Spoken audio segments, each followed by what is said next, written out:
Hello दोस्तों, नमस्कार। मैं डॉक्टर अनिल कुशवाहा। जैसा कि हमने आपसे वादा किया था कि इसकी नेक्स्ट सीरीज़ हम आपको जो सोल्यूशन दे रहे थे केवीएस एनवीएस, यूपी हो, एमपी हो, झारखंड हो, उत्तराखंड हो या फिर राजस्थान हो, इनका जो पीजीटी टीजीटी बायोलॉजी परीक्षा ऑर्गेनाइज की गई उनका हम सॉल्व सोल्यूशन दे रहे थे।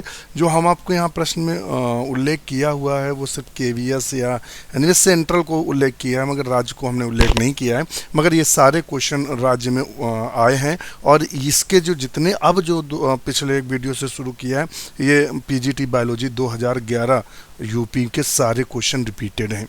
तो इनको एक बार आप देखिएगा और हम आपको इसको विथ डिटेल के साथ उपलब्ध कराएंगे। इसके साथ आपसे एक रिक्वेस्ट भी है कि चैनल को दोस्तों सब्सक्राइब करना बिल्कुल ना भूलें। अगर आप सब्सक्राइब करते हैं तो चैनल की टीआरपी भी बढ़ती है और हमें अच्छा भी लगता है, क्योंकि हम आप इससे कोई आपसे पैसा तो ले नहीं रहे हैं, सिर्फ आपसे रिक्वेस्ट कर रहे हैं कि आप चैनल को लाइक और सब्सक्राइब करेंगे और कमेंट्स भी करते रहा करिए, जिससे हमें उत्साह मिलता है। दोस्तों का कमेंट्स जब देखते हैं तो एनर्जी से परिपूर्ण हो जाते हैं कि दोस्त हमें रिप्लाई मुझे दे रहे हैं, उनको और अच्छा मटेरियल चाहिए। कुछ दोस्तों ने कहा है कि सर एनवीएस 2016 का सॉल्व सोल्यूशन उपलब्ध कराइए, तो हमारे पास एनवीएस का अभी तक पेपर उपलब्ध नहीं है। इसी में कुछ क्वेश्चन आपको मिलेंगे जो हम सॉल्यूशन दे रहे हैं और यही एनवीएस में बराबर प्रॉपर काम करेंगे। तो इनको आप देखिएगा। अगर हमें पेपर मिलता है एनवीएस का कहीं से तो हम आपको वो भी उपलब्ध करा देंगे। चलिए शुरू करते हैं आज का वीडियो। मानव जीनोम प्रोजेक्ट के अनुसार मानव जीनोम में लगभग जीन उपस्थित होते हैं तो उनकी संख्या 30,000 है। देखिएगा कितने होते हैं, 30,000 है। और ये जो जीनोम सीक्वेंस तैयार किया गया था ये 12 फरवरी 2001 में पब्लिश किया गया था। टेनिडियम इज एज रेस्पिरेटरी ऑर्गन्स, तो टेनिडियम एक श्वसन अंग है, पाइला ग्लोबोसा का है, ये एक श्वसन अंग है। हम आपको बता दें ये कंघी के आकार का होता है। जब आपने बीएससी फर्स्ट ईयर में जब आपने सेक्शन किया होगा तो ये टेनिडियम निकाला जाता है, बिल्कुल कंघी के आकार का होता है। जब आप उसका सेल तोड़ते हैं और सेक्शन करते हैं टेनिडियम, तो ये एक रेस्पिरेटरी ऑर्गन्स है, ध्यान रखिएगा। नेक्स्ट क्वेश्चन हम देखते हैं। द फिनोमेना ऑफ द मेटाजिनेसिस, तो मेटाजिनेसिस की जो परिघटना हमें देखने को मिलती है वो हमें सबसे ज़्यादा जो होती है वो सेल एंड टेटा में देखने को मिलती है। मेटाजिनेसिस होती क्या है, तो ये हम आपको बता दें कि इसे हेटेरोजिनेसिस भी कहा जाता है, जिसके अंतर्गत एक जीव के जीवन चक्र लैंगिक व अलैंगिक चरणों का अध्ययन करते हैं। ये दोनों चरण आकृति व क्रोमोसोमल रूप से भिन्न भिन्न होते हैं।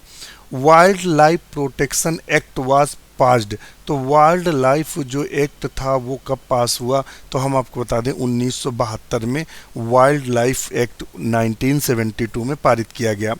और हम आपको कुछ और बता दें, भारतीय वन्यजीव बोर्ड की जो स्थापना की गई थी वो की गई थी 1985 में।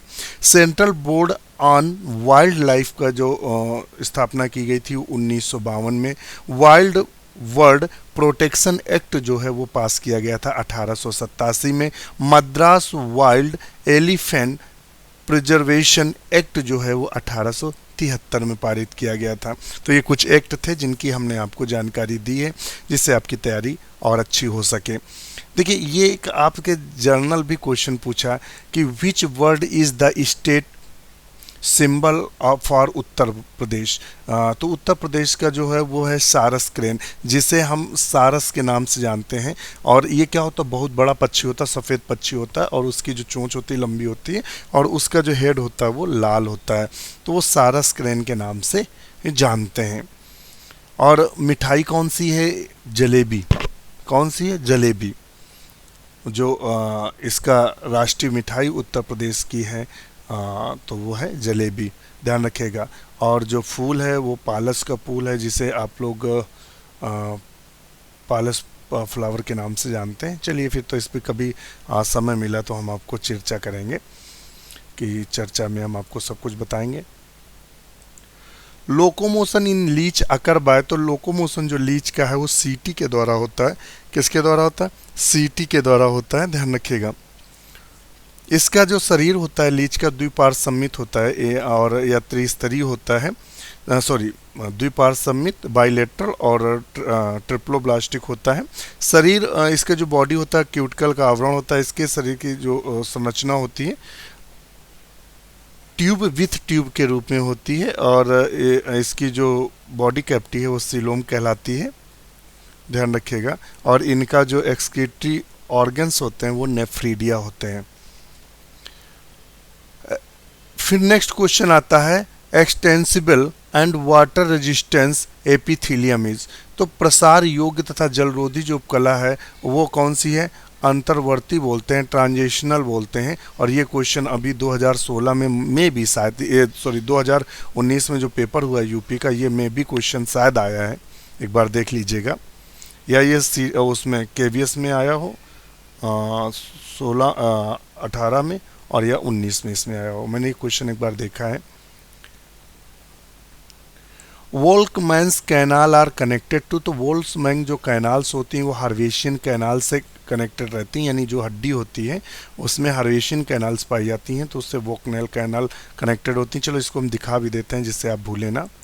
ये देखिएगा बोन्स है, बोन की सेक्शन है बोन में। देखिए ये वाली जो कैनाल्स आप देख रहे हैं इनको वॉल्कमैन कैनाल बोलती हैं। जो खड़ी खड़ी कैनाल्स हैं, अर्थात ये जो खड़ी खड़ी आई हुई हैं, इनको हम हार्वेशियन कैनाल के नाम से जानते हैं। तो वो कहता है कि वोकमैन कैनाल किससे जुड़ी? तो वोकमैन कैनाल किससे जुड़ी हैं? हार्वेशियन कैनाल से जुड़ी हैं। तो मुझे लगता है आप ये देखिए हार्वेशियन कैनाल्स हैं ये, और ये आई हुई है ये, तो इसे आप अब कभी नहीं भूलेंगे कि जो वोल्कमैन कैनाल होती है वो हार्वेशियन कैनाल से जुड़ी होती हैं। ये हड्डियों में पाई जाती हैं। किस श्वेत रक्ताणु में सेम के बीज जैसा केंद्रक पाया जाता है? तो हम आपको बता दें ये पाया जाता है मोनोसाइट में। किस में पाया जाता है? मोनोसाइट में। चलिए इसकी भी हम आपको दिखा दें जिससे आप भूलें ना। तो आप इस पिक्चर्स को देख रहे हैं, ये ल्यूकोसाइड है, वाइट ब्लड सेल्स हैं, WBC हैं। दो प्रकार के दिखा रहा है, एक ग्रेनुलर और ग्रेनुलर, यानी बिना कणिकाओं के और कणिका युक्त। तो इसमें आते हैं लिम्फोसाइट और मोनोसाइट। लिम्फोसाइट 20 से 25% पाई जाती है। और लिम्फोसाइट में क्या आता है? टी सेल, बी सेल और NK सेल। ध्यान रखिएगा लिम्फोसाइट 3 प्रकार की होती हैं, T cell, T lymphocyte, B lymphocyte और NK सेल, यानी NK लिम्फोसाइट सेल्स, ये 3 प्रकार की होती हैं। मोनोसाइट्स जो होती हैं तो देखिए इसमें कैसा है, किडनी आकार का या सेम के बीज के आकार का केंद्रक पाया जाता है। ये ग्रेनुलर में आता है, बैसोफिल्स आती हैं और आती है न्यूट्रोफिल्स आती हैं और इस्नोफिल्स आती हैं। इनकी जो मात्रा है एक मनुष्य में 5 to 1%, 6 to 70% और 2 to 4% होती है। तो ये आप अगर आप इसको देख लेंगे तो कभी भूलेंगे नहीं, इसीलिए हमने आपको इसका पिक्चर को दिखाया जिससे आप इसको कभी ना भूलें। नेक्स्ट क्वेश्चन है हमारा, एबनर्स gland are located in on.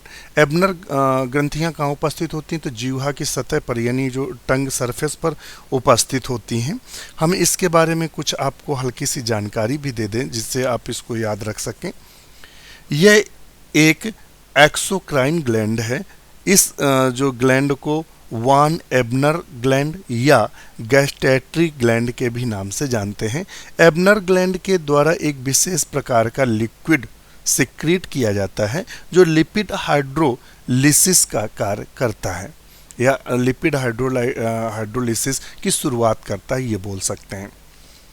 Next question हम देखते हैं। नेक्स्ट क्वेश्चन है कैल्शियम पैराकैल्सिनेट for formation is the function of. Calcium पैराकैल्सिनेट का बनना किसका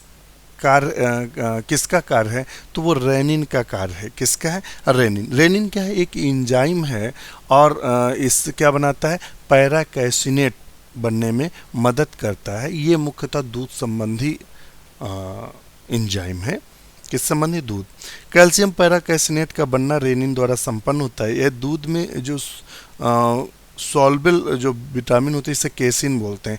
इसी केसिन प्रोटीन के कारण दूध का रंग सफ़ेद होता है। ठोस एवं नॉन सॉल्युबल मतलब कर्ड में कन्वर्ट कर देता है। और एक और बता दें, जो पेप्सिन एंजाइम होता है, अगर ध्यान दिया हो आपने, तो प्रोटीन को पेप्टोन तथा पॉलीपेप्टाइड में बदल देता है। नेक्स्ट हमारा क्वेश्चन देख लेते हैं क्या है।